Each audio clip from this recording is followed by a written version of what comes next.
국군의 날인 오늘 북한이 또 동해상으로 탄도미사일 2발을 쐈습니다. 일주일 사이 벌써 4번째 도발입니다. 우리의 첨단 전력을 과시하는 국군의 날 행사를 의식했거나 어제 끝난 한미일 연합훈련에도 자신들은 아랑곳하지 않는다는 메시지를 보낸 것으로 분석됩니다. 먼저 신정현 기자가 보도합니다.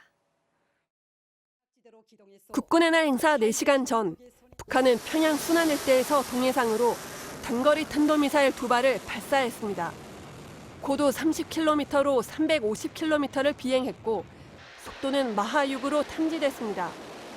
미사일의 재원은 분석 중이지만 평양에서 남쪽으로 쏠 경우 국군의 날 기념식이 열린 충남 계룡대까지 타격 범위에 들어갑니다. 한반도는 물론 국제사회의 평화 안전을 해치는 중대한 도발 행위이며 유엔 안보리 결의에 대한 명백한 위반으로 북한이 우리 국군의 날 당일 미사일을 쏜 것은 이례적입니다. 기념식에서 북한 핵과 미사일 위협에 대응할 각종 무기 등 첨단 전력을 과시하는 걸 의식해 도발한 것으로 보입니다. 이번 주 동해에서 한미 연합훈련에 이어 한미일 3국의 연합훈련까지 열린 것에 대한 반발이기도 합니다. 북한은 훈련 기간과 맞물린 지난달 25일 한 발을 시작으로 28일과 29일 그리고 오늘까지 일주일 동안 장소와 시간을 바꿔가며 모두 7발의 탄도미사일을 동해상으로 쐈습니다. 한미 훈련 기간은 도발하지 않던 관행도 깬 건데 법으로 사용 근거까지 만든 핵무기를 믿고 도발 강도를 높인 것으로 보입니다. 연합훈련에 대한 막대응 무력 시위의 성격을 지니면서 한미 확장 억제력을 시험해보려는 의도도 있는 것으로 보여집니다. 대통령실은 긴급 국가안전보장회의 상임위원회를 열어 북한이 경제난과 방역위기로 민생이 위중한데도 도발에만 집중하고 있다고 비판했습니다. MBC 뉴스 신정현입니다. 북한의 잇따른 탄도미사일 발사에 윤석열 대통령은 강력한 경고 메시지로 맞받았습니다. 북한의 핵 위협에 압도적으로 대응할 거라면서 한미 동맹의 강화를 거듭 강조했습니다. 이어서 이정은 기자입니다. 윤석열 대통령 취임 후 첫 국군의 날 기념식. 6년 만에 국군의 심장부로 불리는 충남 계룡대 연병장에서 열렸습니다. 일주일 사이 북한이 탄도미사일을 4차례 발사한 가운데 윤 대통령의 메시지는 북한에 대한 경고와 한미동맹 강화에 초점이 맞춰졌습니다. 한반도의 평화와 공동 번영을 위해 북한이 비핵화 결단을 내려야 한다고 촉구했고 도발에는 압도적으로 대응할 것이라 했습니다. 북한이 핵무기 사용을 기도한다면 한미동맹과 우리 군의 결연하고 압도적인 대응에 직면하게 될 것입니다. 실제로 다연장 로켓, 지대지 탄도미사일 같은 한국형 삼축 체계 전력들이 현장에 동원됐고 삼축 체계를 설명하는 영상에선 구체적인 재원이 극비인 현무계열 미사일의 모습이 공개됐습니다. 여기에는 세계 최대의 탄도 중량을 자랑하는 고위력 현무 탄도미사일도 포함되어 있습니다. 문재인 전 대통령이 1년 전 국군의 날 기념식에서 북한과의 종전선언을 강조했던 것과 달리 북한의 위협에 강력한 국방력으로 대응하겠다는 윤석열 정부의 기조가 확연히 드러났습니다. 이를 위한 한미동맹 강화도 재차 강조됐습니다. 정부는 한미 연합훈련과 연습을 보다 강화하여 북한의 도발과 위협에 강력히 대응하는 행동하는 동맹을 구현해 나갈 것입니다.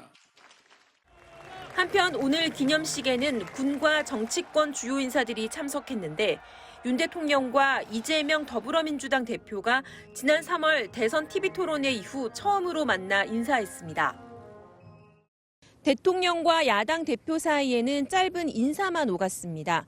당초 해외 순방 전에는 민생 문제를 놓고 만나자는 말도 오갔었지만 민주당이 외교부 장관 해임 건의안을 가결시키고 대통령이 이를 거부하면서 강대강 대치 국면이 이어질 전망입니다. MBC 뉴스 이정은입니다. 다음 소식입니다. 어제 경기도 화성의 약품 공장에서 폭발이 일어나 노동자 1명이 숨지고 17명이 다쳤는데요. 숨진 노동자는 입사한 지 3개월밖에 안 된 20대 신입사원이었습니다. 유족들은 철저한 진상규명을 촉구하면서 장례 절차를 미루고 있습니다. 류현준 기자가 취재했습니다.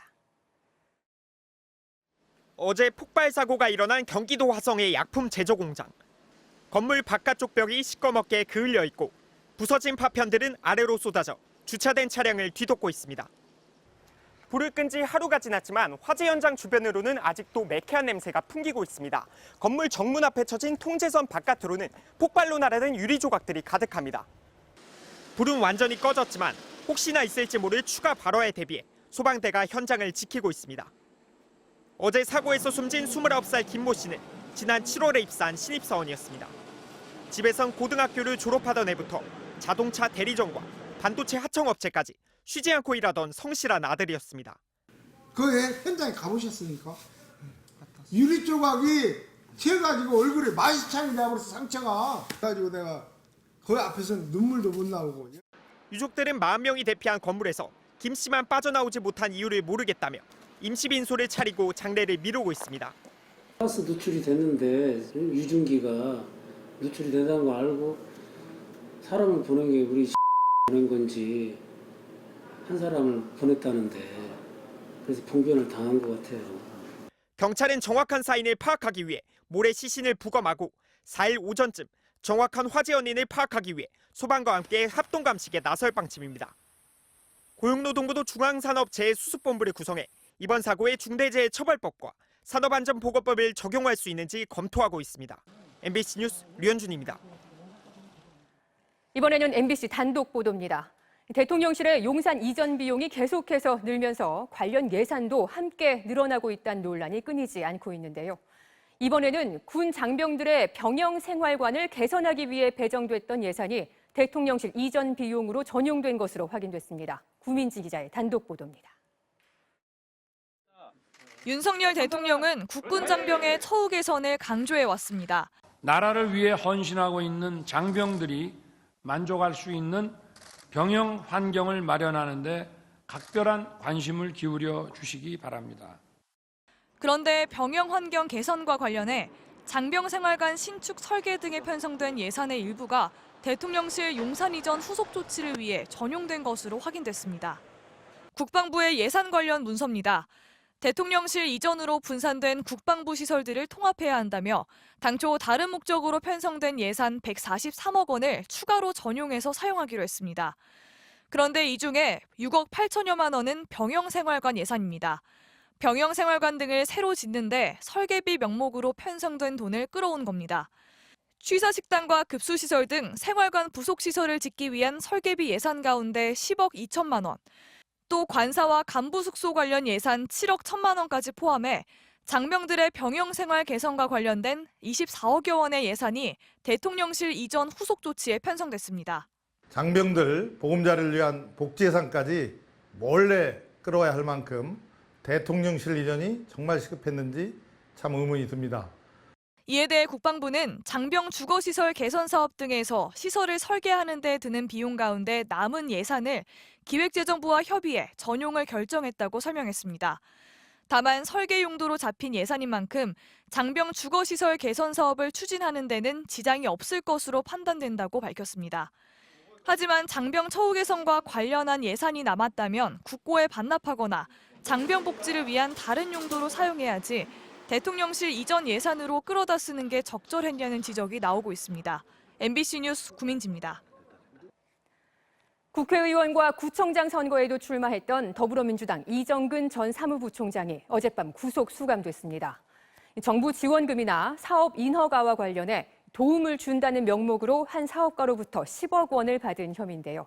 검찰은 이 전 부총장이 야권 고위 인사들과의 친분을 내세워온 걸로 의심하고 있는데 이들에게까지 검찰 수사가 뻗어나갈지 주목됩니다. 손구민 기자가 보도합니다. 구속영장 심사에 나선 더불어민주당 이정근 전 사무부총장은 억울하다고 호소했지만 끝내 구속 수감됐습니다. 억울함 잘 밝히겠습니다. 이 전 부총장은 사업가 박모 씨로부터 각종 청탁의 알선 대가나 선거 비용 명목으로 10억 1천만 원을 받은 혐의를 받고 있습니다. 이 전 부총장은 급한 돈이 필요할 때 빌려 쓰고 갚아왔다고 주장했지만 법원도 오간 돈이 수상하다고 인정한 겁니다. 이 전 부총장이 돈을 받은 명목으로 알려진 사안만 해도 마스크 인허가나 공공기관 납품, 공공기금 배정, 또 공기업 인사청탁 등 한두 건이 아닙니다. 이 전 부총장의 신병 확보에 성공한 검찰은 이 돈이 청탁 명목으로 다른 인사에게 흘러간 건 아닌지 확인할 계획입니다. 돈을 건넨 사업가 박 씨는 이 전 부총장이 전 정권 청와대 인사와의 친분을 과시했다고 주장한 바 있습니다. 민주당 관계자들을 만나 이 전 부총장의 행태를 비난하며 털어놓는 자리에서였습니다. 통해서 한전에 승진시킨다. 카톡 주고받은 것까지 나한테 보냈습니다. 박 씨는 또 이 전 사무부총장이 민주당 중진 의원의 당내 경선 자금 명목으로도 돈을 받아갔다고 주장했습니다. 돈을 최고위원 만드는데 돈 준다고 해서 가져간 것도 1억이에요. 그 이정근이 거기 이거 하나 주면 더불어민주당은 아마 초상집 치를 겁니다. 이 전 부총장이 다른 인사에게 청탁과 함께 돈을 건넨 정황이 확인될 경우 검찰 수사는 야권 내 다른 인사들을 향해 여러 갈래로 뻗어나갈 것으로 예상됩니다. MBC 뉴스 송구민입니다.